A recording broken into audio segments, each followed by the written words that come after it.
My name is Marco Pedroni. I am an associate professor of sociology at the University of Ferrara. Among my interests, there are cultural industries and media. I am especially studying the role of digital influencers in the contemporary media ecosystem.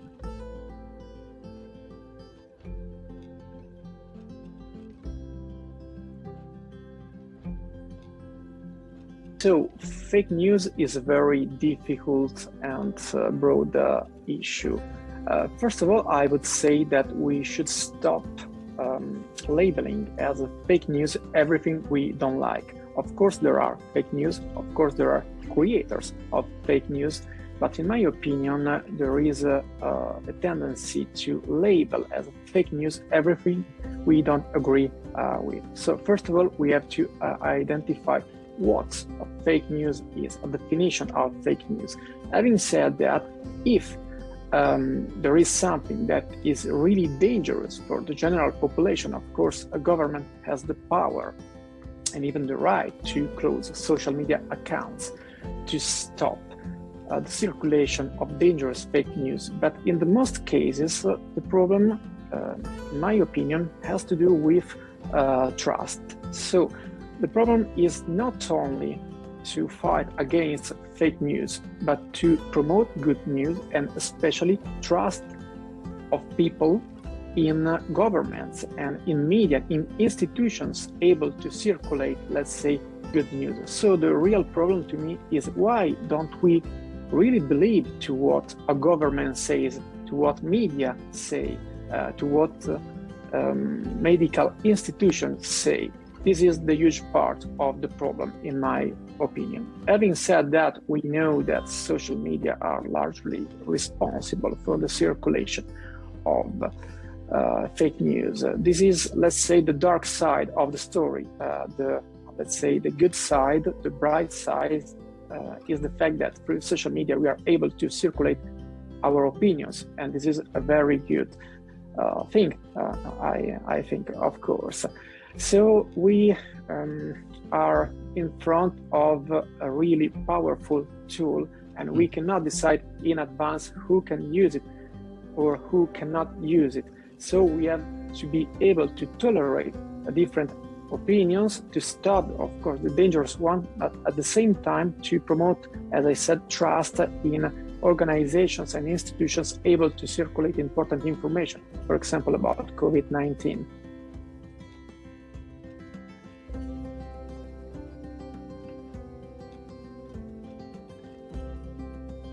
I think that there is already freedom in the media, at least in the country I live in, which is about transparency, because transparency, on the other hand, is achieved, in my opinion, through a more dialectical relationship with the sources, which, for example, governments, institutions, and also the so-called big pharma. So to do this, to improve transparency, we need journalists able to understand and to explain science. So journalists with a scientific expertise and background. There are a few of them, at least in my experience here in Italy. So the problem is that in most cases, media are not able to really communicate not the numbers, but the meaning of the numbers, because we are surrounded by numbers. There are a lot of data. But what is the ultimate meaning of this data? Sometimes this is not totally clear to the readers.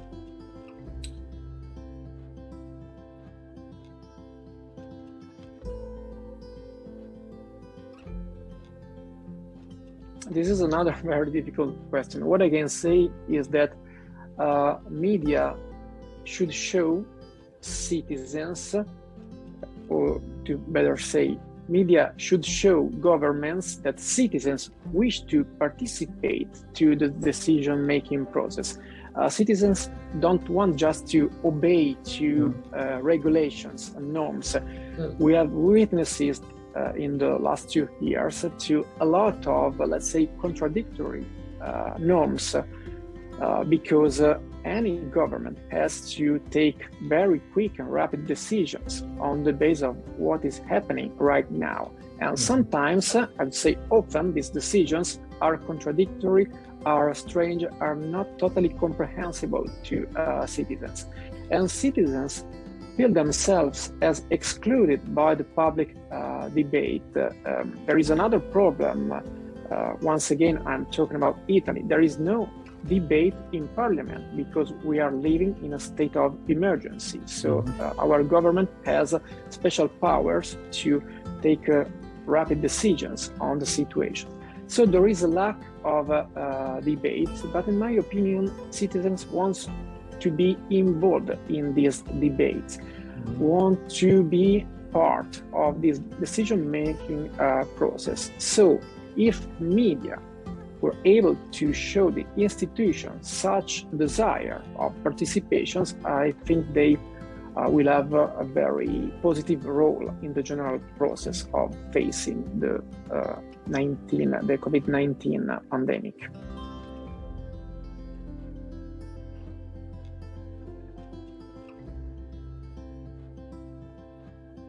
I think that on the one side, we should encourage critical thinking, but we should not avoid polemics. We should encourage also polemics. What do I mean? I mean that there are a lot of sources, there are a lot of voices thanks to social media. And we know that part of these voices are dangerous because they promote, for example, opposition to vaccines or dangerous behaviors. So a very problematic behavior from the side of governments. So everyone who is not totally obeying to rules and norms is labeled as a no-vax, an anti-vaccinist. This is a mistake because in Italy and I think also elsewhere, there is a huge part of the population favorable to vaccines, but at the same time they have doubts, they want to raise criticisms, they just ask for answers for their doubts. Currently, they are treated as stupid, with poor cultural capital people. They are also labeled in many cases as fascist people, as belonging to the galaxy of no-vax citizens. Sometimes it is true, but sometimes this is not. I'm doing research about that. I'm interviewing people belonging to the so-called category of no-vax people, and also what we call vaccine hesitation. So people who are not so sure, they are not contrary to vaccines, but they are thinking about it. I would call this area as a gray area between pro-vax and no-vax. And these are people to whom we are not talking with. Governments are not considering them, not enough, I mean, because they are not enemy. They are not necessarily enemy of the government's strategies to fight COVID-19. They just want to be listened to. We are not doing that. So what I want to say is that there is critical debates, there are polemics. We don't have to but we have to listen to them and to find a way to give very pragmatic and credible answers to these doubts. This is the only way to increase the number of people vaccinated in a country. Otherwise, we will keep feeding a battle between pro-vax and no-vax. And as we are witnessing, this is not good for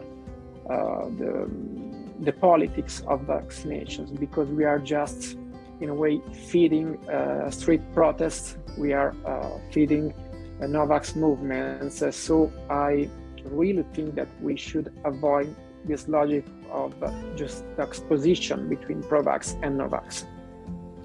Thank you very much, Professor Pedroni. Like in the previous three questions, this question also, you came up with very critical and good analysis and original thinking, which I think will be very useful when we put it out in our media platforms, as I said in the edited versions of these interviews. Let us hope to keep in touch because yeah, sure. It has been a pleasure to meet you and talk with you. So thank you very much for this invitation. Pleasure is reciprocal, and thank you very much, Professor Pedroni, for having given your time and intellectual energy for this exercise. Thank you. Thanks again. Have a nice day. Bye. Bye. You too. Bye.